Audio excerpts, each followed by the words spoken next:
Running into challenges is an inevitable part of running an interior design business. It's just the truth. It can be really hard not to take things personally or feel like your character or your integrity is being challenged. And honestly, sometimes it will be. It's just the truth. But you have to separate yourself from the claim versus your intention.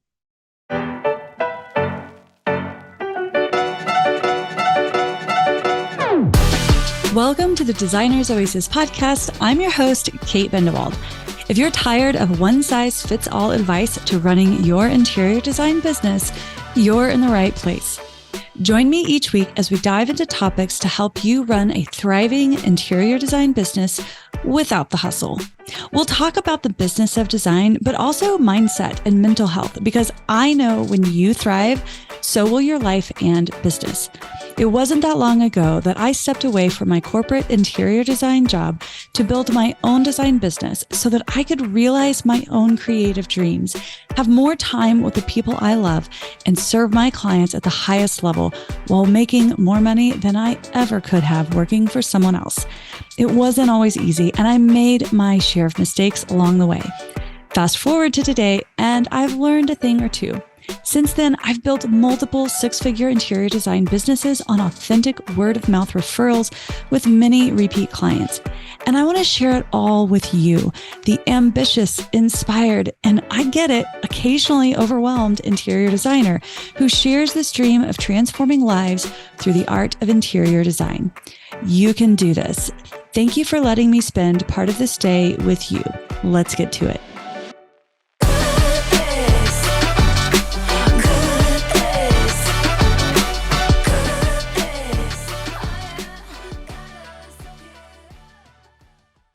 Hello, hello, hello. Welcome back to the Designer's Oasis podcast. I'm your host, Kate Bendewald.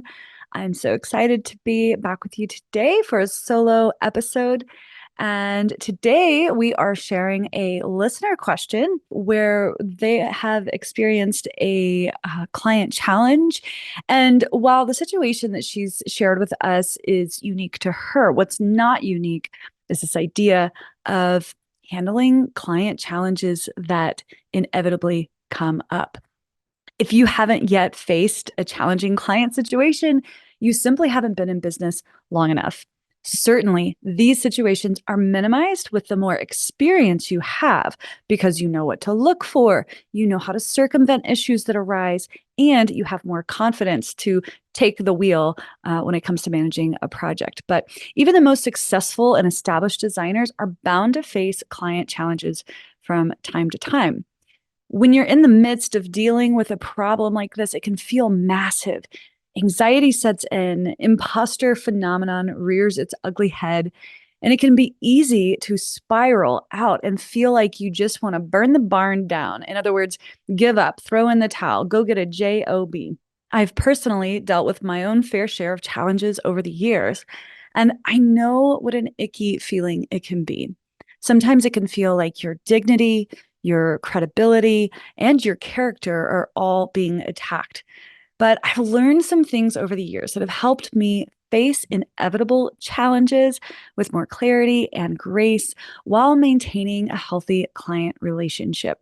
And so we're going to address her question today, but I'm also going to share 8 strategies that can help you with any sticky situation and hopefully help you bring a resolution without sacrificing your dignity or your income. So we're going to get right to it. But before we do, real quick, I just want to remind you that if you have a question that you want me to answer or advice you want me to address here on the podcast, send me your questions. I want to hear from you. You can submit your questions on our website at designersoasis.com/Dear Kate. That's designersoasis.com/Dear Kate. Anything is on the table. I'm really excited to hear from you. Also, if today's episode resonates with you, stick around to the end because I have round up about 5 other podcast episodes that are somewhat related to this topic. So if this feels like something that maybe you're dealing with or you want to be prepared for not if, but when a challenging client situation comes up, I've got some more resources to help support you if you want to dig deeper. So I'll share those with you at the end. All right, let's get started. So first, I want to share our listeners a question. Lisa says, Dear Kate, I recently faced a challenge with a client and I feel like I totally botched my response.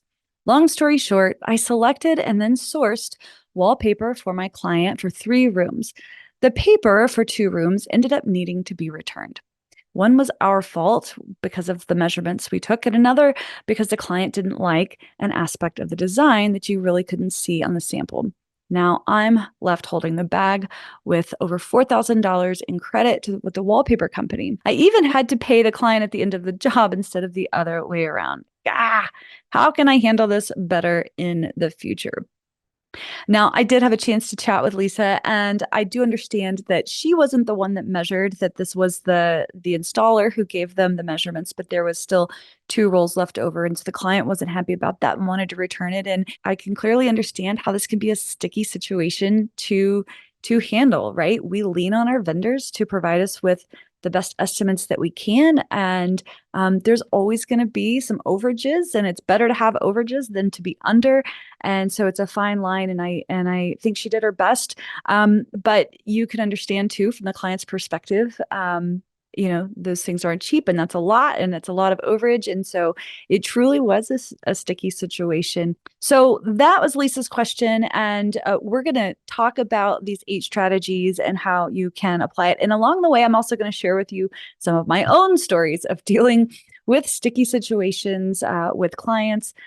Because let's face it, we're human and we're real. And that's what I like to talk about here on the podcast. I don't want to pretend to be some shiny, perfect interior designer that makes the right decision or never missteps 100% of the time. It's absolutely not true. I've definitely missed the mark. But here's the thing, I learn from it and I grow from it. And I always try to take accountability, which is one of the things we're going to talk about today. We're humans in a human world and we're imperfect. And shit just happens. Okay. And so, what I'm hoping today is to give you some tools in your toolkit so that not if, but when these things happen, when they come up, you can feel grounded. You can feel like you have clarity of mind and the ability to handle these challenges with curiosity and with creativity. So, what are some other things that might come up with clients that might become a challenge? Maybe your client questions your most recent invoice. Why is this much? Walk me through it. Maybe your client wants you to do something that's outside of your contract. In this case, returning product. Maybe your client misunderstood information that you thought was clear, and now you're having to re-explain yourself. That was actually a situation that I recently faced with some beloved clients of mine. These are clients that I have worked with for over 10 years. I have seen their children grow up. I have worked with them on every aspect of their home, on their main level, on their basement, and upstairs. And they have finally called me back to ask for their help with their kitchen, which we always knew the day would come.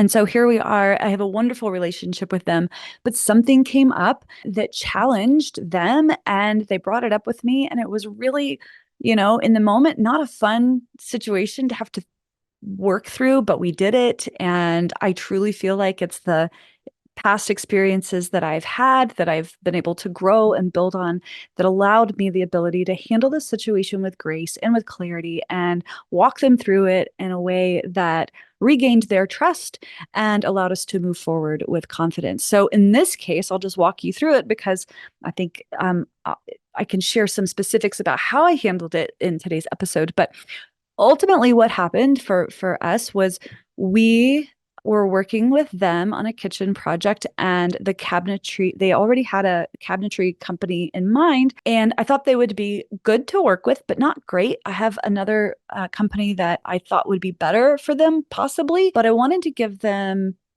information to compare so that they could compare apples to apples with the company that I was suggesting that they use versus the other one. I never like to tell clients exactly who to go with, but instead I like to present them with the information and let them make an informed decision. So I said, hey, I think these guys would be great. I'm happy to work with them. I'd also like for you to consider this other option. And so what we did was we took the preliminary, just very basic drawing set that we had that had been provided to us and shared it with this other company and said, can you use the information you have here to draw up a high level estimate for what it would be. I want to try to keep things as close as possible so that our clients could compare apples to apples. And so they did. And what they came back to with us price wise was exactly the same price as the other company. And so I shared this with the clients, and they made the choice to move forward with this company that I had brought to the table. Fast forward, we go through the concept design process. And in the concept design process, we, of course, go through a deeper dive on a budgetary exercise, just really account for everything that we want to do on the project, assign some numbers to it that we think would be reasonable with keeping the client's quality expectations in mind. And then we present sort of a high level budget, suggested budget to the client at the concept design phase before we move into sourcing. So that's what we did. And within that concept design phase, of course, we took the preliminary drawings that we had and we developed them just a little bit, moved some things around. Sort of, I wanted to improve the layout, and so we did that. We improved some of the functionality of the cabinetry, and of course, picked our color and our finishes and that sort of thing. And with those changes, the price went up. And so I received an email from the client after we had prepared and shared everything with them. And I received an email from the client where they were feeling frustrated that the price had gone up. I explained to them that, I'm happy to talk about this over the phone. Let's plan to get on a phone call. But, the design had changed and the cost reflected those changes. The design improved, in fact, and I sort of called out what was added or what was changed that would account for those changes. And so ultimately, we ended up having a conversation and sort of walking through those decisions and those changes and fundamentally improvements to the design and how that was being reflected in the new price. And so we were able to walk away with a better understanding, but it didn't happen with just a quick email. We had to have a conversation. It wasn't an easy conversation, but it was an honest conversation and it was clear. So as we walk through some of the 8 strategies for problem solving today, I'll sort of give you some examples of how I handled it in this specific situation for myself. But all of this can apply to Lisa's question around, facing challenging situations with a client whenever they're unhappy about something. Okay. All right. So the first strategy that I want to share with you is to buy yourself some time. It's very important that you don't immediately jump into problem solving mode whenever something like this comes up. It's very helpful if you can buy yourself some time to give yourself the opportunity to get grounded and to calm any heightened emotions that might be coming up for you. In a stressful situation, your brain has a stress response. We call it the fight, flight, or freeze. You've probably heard of this stress response that triggers a physiological response to your body. This might show up as sweating, or your heart's beating faster, or your throat tightens, or your stomach is in knots, or your voice starts to shake. What's happening is the amygdala, which is the part of your brain that is responsible for survival, is activated, and it is pumping a hormone into your bloodstream that we refer to as adrenaline. Okay, when you're in a heightened state, it can be very difficult to communicate. It can be difficult to think rationally and to maintain control of your emotions. So you want to give yourself some time to calm your brain so that you can have clarity of mind, right? Earlier, I mentioned that whenever we get an email or a phone call like this, it can feel like we are being personally attacked. And that's just your brain sort of doing its thing, trying to keep you alive, but it's not necessary for your survival. This is just an evolutionary part of our brain, and we have to become grounded. So what I suggest is that to buy yourself some time, you provide an immediate response to your client. So if they've emailed you, this would be a reply to the email. If they've called you, you might just say, hey, listen, I understand that this is a real situation. We need to address it. I am not able to sit with you on this right this second. Can we plan to talk at the end of the day or tomorrow? I just need a minute to sort of get myself together and then we can come back. So provide an immediate response, acknowledging, in the case of an email, acknowledge that you received the email and you got their message, and schedule a time to talk within 24 hours, either by phone or in person. Do not get into a text or an email conversation when stakes are high. It's too easy to lose sort of the tone of voice when you are in an email, and there are no amount of emojis that can fix that. A human voice is going to be much more effective than communicating these or working through a challenging situation in email, and definitely not in text. So, and it's hard to be mean to someone in person. So if you need to have an in-person meeting to help sort of calm the situation, be prepared to do that as well, depending on what the situation is and what you think it calls for you, what the situation calls for. So the first strategy is to buy yourself some time, even if it's just a couple of hours, okay? But ideally, you want to give yourself a little time, but no more than 24 hours. You don't want to leave something like this lingering. All right. Strategy number 2 is to focus on the facts. Otherwise, you start to get into story and heightened emotion. So, what are the facts here and now? Right? That sounds like this. I'll use my story as an example. I understand that you're concerned about the cost of the cabinetry, not, I told you that the original pricing was an estimate and not a quote. Do you see the difference, right? The the important thing is to focus on the facts here and now and get out of the story, right?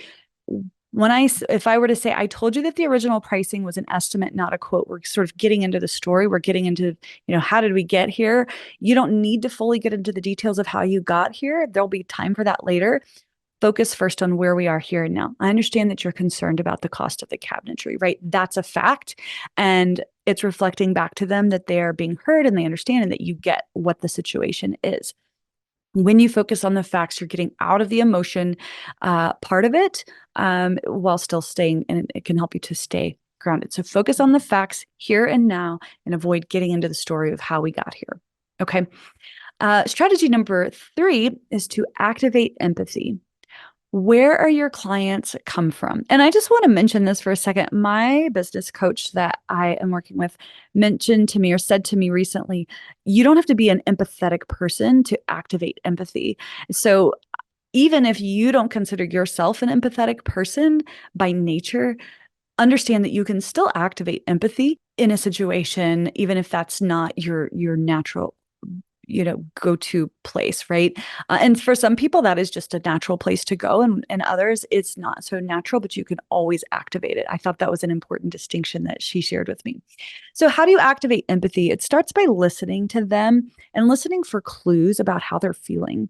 And you need to be really honest with yourself and try to see where they're coming from. Take yourself out of it and really put yourself in the client's shoes. That's what empathy is all about, is putting yourself in someone else's shoes and trying to see it from their perspective. Whether or not you agree with them is not the point. So, in this case, activating empathy, might sound something like this. I understand your budget is real and I want to help be a steward of your investment, right? That's showing them that you understand that their money and their dollars matter. It doesn't matter.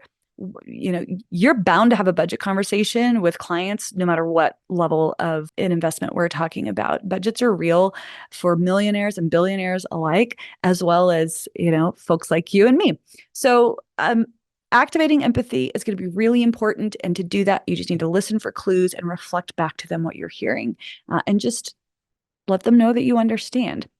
That's going to help lower the temperature of your clients and help them just take a breath. Like, okay, she's here with me. She sees me. She understands where we're at. Okay. All right. Strategy number 3, claim your intentions. So intentions are going to help you be viewed as a human. And it's important that you find an opportunity to just quickly and honestly and openly share what your intentions are or were. It was my intention to give you something to compare so you could make an informed decision. In my example, this is, a real statement that I said to my client. And when you claim your intentions, it really can help your client see where you were coming from and where you were hoping to take something and how you were hoping that that would help with the overall design, whatever the case may be. So think about your intentions and how you might be able to reflect that back to your clients in a conversation like this. Now, I want to be just take a second to mention, I'm talking about this in the context of dealing with a tricky client situation. But this could also be maybe you're dealing with a contractor and you and the contractor are coming head to head on something. Maybe it's a timeline, or maybe it's a budget, or maybe it's not something getting finished or completed in the with the level of craftsmanship that you were expecting or installed the way you were wanting. So you can take these strategies and honestly use them in all aspects of your life. But I'm talking about this from the context of dealing with your clients in a sticky situation there, but just know that you can still take these principles and apply them with all sorts of situations and relationships. All right. Strategy number 5 is to normalize, don't catastrophize. So sometimes clients simply don't understand what's normal in a design process. They can feel like their situation, what you're dealing with, is unique to them, and it's because you've dropped the ball, right? Maybe something arrives damaged, or something's delayed, or goes on back order. It's really important when appropriate, right, to normalize situations. You can say things like, listen, these things happen all the time in projects, and we're fully equipped to handle issues like this when they arise. In the case of Lisa's question, it's normal to have overages on a product because there's no way to perfectly estimate the exact quantity that we would need. And I know from speaking to Lisa personally that this specific room, there were lots of angles and lots of moving parts, making it even more challenging to get that exact quantity dialed in, and really relaying to them it's important that we have extra, because if we don't and we end up short, then we're dealing with a different and even more difficult challenge, which is die lots of material where the two material runs maybe don't match exactly in color. And that would also not make you happy. So normalizing challenges when appropriate rather than catastrophizing. You don't want to heighten or make worse a situation by making it seem like you don't know that these things are normal, or that overages are normal, or that damages, delays, back orders, those sort of things aren't normal. Just again, if appropriate, normalize, don't catastrophize. That can definitely help to lower the temperature. All right, moving on. Strategy number 6 is frame your client's best interest. Put your client's best interest center stage. You want to relay to your clients that you only want what's best for them, right? So here's an example. Your client wants you to expedite your design process to meet their deadline, right? So they're saying, you've told them your timeline and they're asking, can you get it done faster? Instead of saying, I'm sorry, I can't do that. My kids are on spring break next week, and then I'm going to High Point.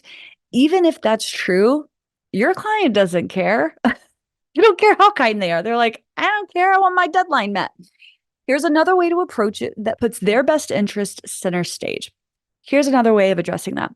I understand you're eager to move this project along. We have a tried and true process that we've used to successfully help hundreds of clients. In my experience, whenever we try to rush or abbreviate our design process, it doesn't go well.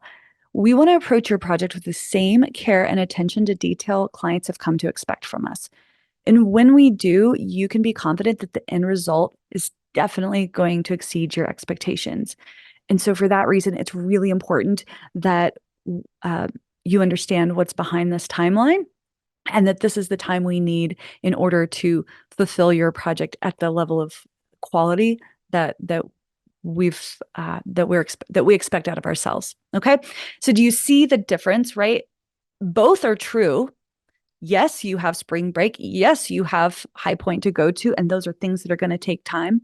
And those things, ideally, those events are ideally factors that you've already considered when putting together your proposed timeline to your client, right? Yet you don't, certainly I think it's important that when you're delivering your project timelines, that you can say, hey, just want to give you a heads up. I'm going to be out this week, but we've factored all of that in. Here's what our timeline looks like. So you can mention that, but if they're trying to get you to expedite your process, to go step outside of your typical design process, or to move things along quicker, You don't want those to be the reasons that you make for not being able to accommodate their request. You want to put their best interest front and center for your reason for not accommodating that request, because really this is true, and you want to make that the center, not your own personal reasons. So think about how you can frame a solution that is best for the client.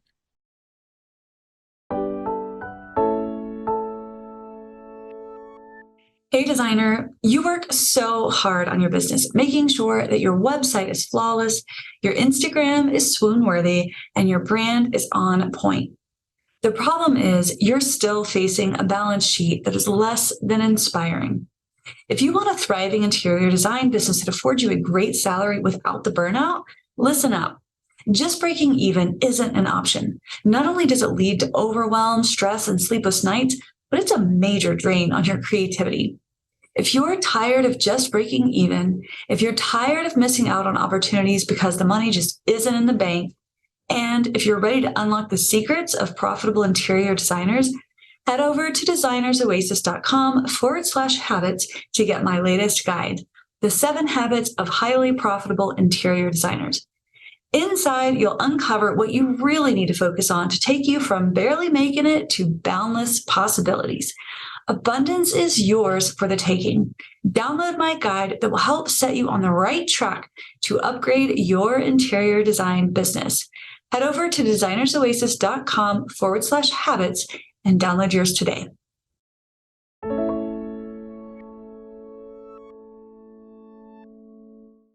All right, moving on. We are almost to the end. We've got number 7. Accountability is not the same as blame. Radical accountability is one of our core values. Even if I have found myself entangled with a toxic client, I was the one that let them in. I missed the signs or I ignored red flags. So I'm going to give you a couple of examples from over the years that are true stories that I've had to address. So what I'm talking about here is radical accountability. So I had a client a number of years ago who had been a previous client of mine. I had worked with them twice before, and they came back to me wanting to do their upstairs area. And having worked with them before, I always knew that these clients were a little bristly. They were just a little rough around the edges in terms of how they communicated, and just really lacked any warmth that I typically see and expect in the kinds of clients that I want to work with. I knew this about them, and I ignored my gut check. Okay, so that was the first mistake that I made. I ignored my own intuition that said, you've worked with them before and you've made it work, but how did that go? Was it smooth? Was it effortless? It really wasn't. It was a little tough the previous go round. What makes you think this time is going to be any different? But I wanted to please them. I wanted to help them. They have previously given me a glowing review on this website that has brought me many, many, many future or additional clients. And I felt, in a sense, obligated or beholden to them to not turn them down. So that was number 1. And then the other thing that I did wrong was, because I had worked with them and I was familiar with their space, they actually just wanted to do their primary suite. So I had been in their house. I knew the space. I generally knew what I was dealing with, and I knew their style, and I kind of knew their budget expectations. And so I settled on a phone call, a discovery call, and said, honestly, I think we can skip the consultation. I don't feel the need to do that given our previous experience. And that was a mistake, because ultimately what happened in this case was not doing the consultation left a gap in knowledge for me. They gave me a budget, right? And they told me, well, we want to redo our primary suite. And off the cuff, that information seemed to line up. But what I didn't understand was everything that they wanted to spend with that money. And it was quite a bit. And so it was too late. We were already in the design process. And all of a sudden they're saying, well, here's our list and here's our budget. And guess what? The two were not in alignment.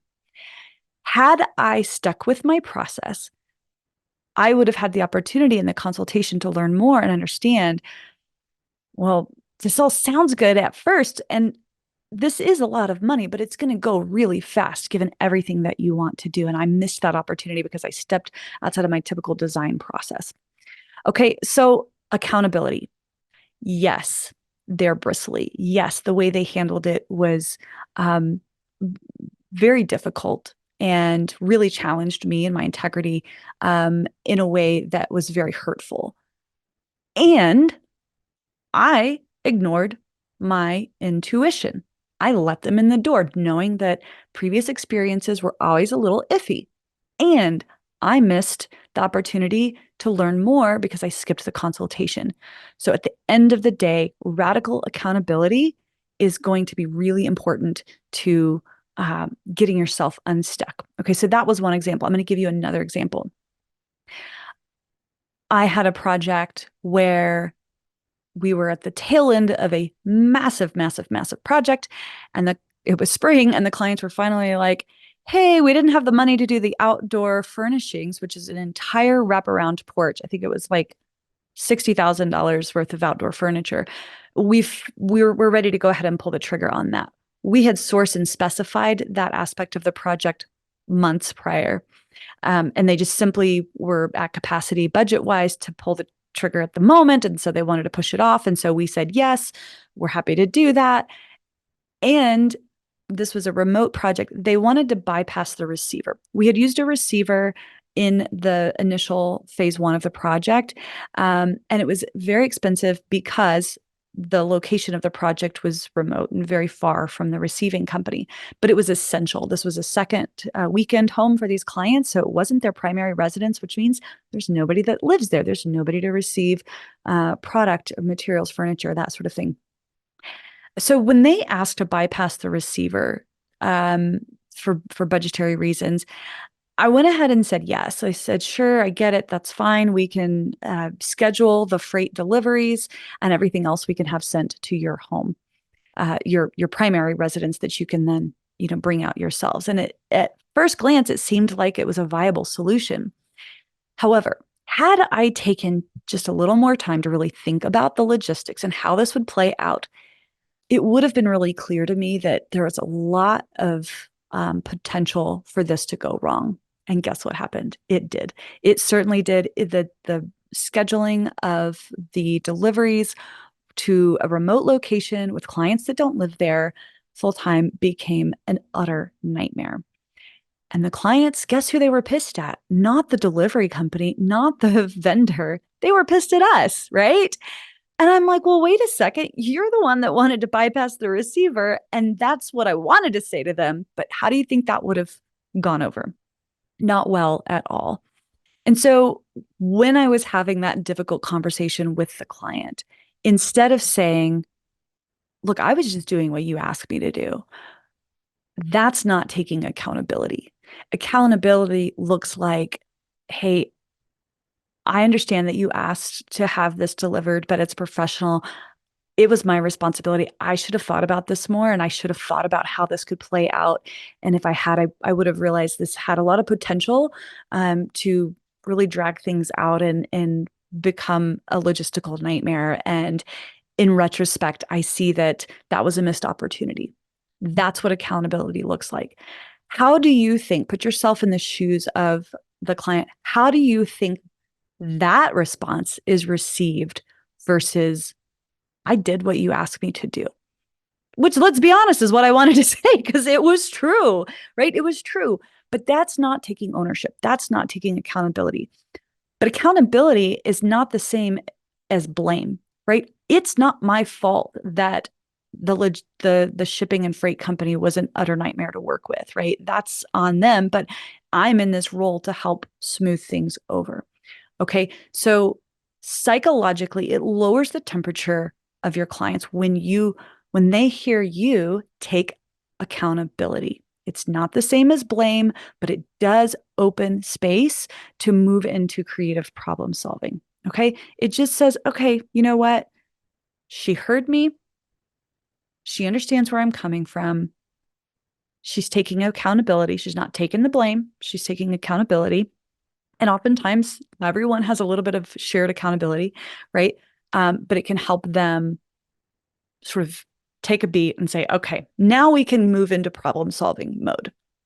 Okay. So take ownership when and if you can. And even if it's just to say, hey, I learned something here today. That's what I said in my recent conversation with my clients related to the cabinetry budget. I said, hey, listen, I learned something here today. I learned that I can't take for granted that when I'm using language that I'm familiar with, that maybe some of this terminology needs to be elaborated or explained to my clients. In this case, the nuance or the difference between an estimate and a quote. An estimate for the cabinet is not the same as a quote or a proposal, right? And I took for granted that that's something that everybody knows, and I'm really learning, how important that is. That meant so much to them to hear me say that. All right, so remember, accountability, take radical accountability, and remember, it's not the same as taking the blame for what's going on. Okay. All right, my friends, we're moving on to the last strategy, which is flexibility is your friend. All right. When it comes to problem solving, being overly rigid will diminish your client's trust in you.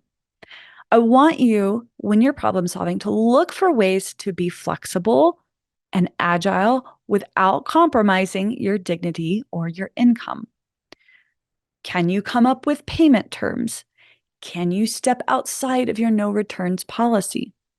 Can you expedite just one aspect of your process in order to help accommodate a timeline or move things along to help your client out in a way that's not going to blow up the whole system, right? I am a huge advocate to sticking to your process, but not in a way that is so rigid that you become difficult to work with. One of the things I hear all the time when I get testimonials from a client is the ease of working with me, that I make it easy for clients to work with me.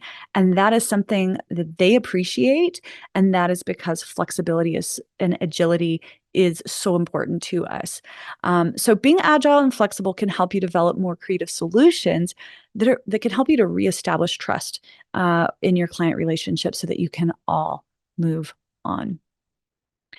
All right, my friends, one last thing before we wrap up. I want to just mention this. Before having a difficult call or meeting with a client or a contractor, whoever the case may be, I want you to do some work to get your body and your mind relaxed and focused. Okay. One of the easiest things you can do is just go over to YouTube and search grounding exercises. There's breath work, there's breathing, tapping, balancing, shaking. These are all somatic exercises that can help reduce anxiety and help bring calm and clarity before going into a difficult conversation. You can do these same kind of exercises if you're going into a new client consultation and maybe you've got some jitters or you've got a little bit of nerves, especially if you're just starting out, but you're even not, or you're going into a presentation. It can be sometimes we get worked up in our body. And I want to really encourage you to do some grounding exercises to help you feel calm and collected and clear of mind. Because what that's going to do is it's going to help you be perceived as a confident professional. Okay. Even if you've got a little nerves on the inside, it's totally normal. But you can do some body work and some breath work to help yourself feel grounded so that whatever it is, whether it's a difficult conversation, a presentation, a new client consultation, a new client phone call, you can feel relaxed and confident. All right. So running into challenges is an inevitable part of running an interior design business. It's just the truth. It can be really hard not to take things personally or feel like your character or your integrity is being challenged. And honestly, sometimes it will be. It's just the truth. But you have to separate yourself from the claim versus your intention. Use these strategies anytime you're up against a challenging situation that requires delicate communications and try to steer the ship in the right direction. Most of the time, these will feel like speed bumps in the rearview mirror. I'm going to be honest though, occasionally you may realize that a project or a client doesn't have room to move forward, and that's okay. If you employ these strategies, you can feel good that you did the best you could to come up with a viable solution that would work. And if you have clients that are simply inflexible, it's better to establish it now and go ahead and cut those ties instead of trying to force something that will never get easier. But I really think that that is rare. It's something that you can avoid altogether most of the time if you employ these strategies. Most of the time, if you handle them correctly and with delicate words and kindly and confidently and with poise, you can turn any situation around and even deepen and further your relationship with your clients who really trust you and really start to see you as an asset to their team. And that's what I want the most for you, most of all. All right. So that's all we have. But before we go, I just want to share with you a couple of episodes. If this is an important topic for you and you want to explore some more, I've got a handful of episodes that I want to share with you. You can check the show notes to get links to all of these. The first is episode number 30, How to Get Out of the Perfectionist Trap. Oftentimes when dealing with situations like this, we think that we have to be perfect to come up with a solution. And that's just simply not true. So I think getting out of this perfectionist headspace is really important. So that's episode number 30. Episode number 11, Managing Client Expectations During Renovations. Great one. Episode number 34. You'll probably hear some of these same stories from today's episode, but 5 business lessons I learned the hard way. Episode number 32. 7 red flags you shouldn't ignore. And episode number 46 called You Have Time with Jenny Footle. I really love this episode because she shares some of those somatic exercises that you can do to help you get grounded. And Jenny is a trauma-informed yoga instructor, and she shares some very specific body movements that can help you get your body relaxed and settled before going into a conversation like this.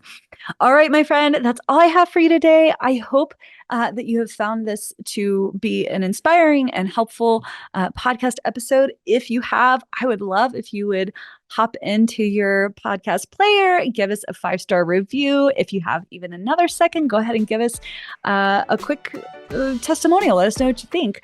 It really means a lot to us. It helps us be able to continue to create more content like this and continue to serve you. And I really appreciate you doing that for us today. All right, I will be back next week with another episode. Bye for now. Hey friend, thank you so much for letting me spend a part of this day with you. I'm so passionate about helping designers like you, and I believe in a rising tide, that when one of us does well, we all do better. So if you share this attitude of abundance with me, I want you to do just one little thing. Please share this episode with someone you think might love it. And if you're feeling extra generous today, go ahead and take just 30 seconds to open your podcast app and leave us a 5-star rating and review. It's free for you to do, and it helps me to be able to keep making more episodes and resources for you.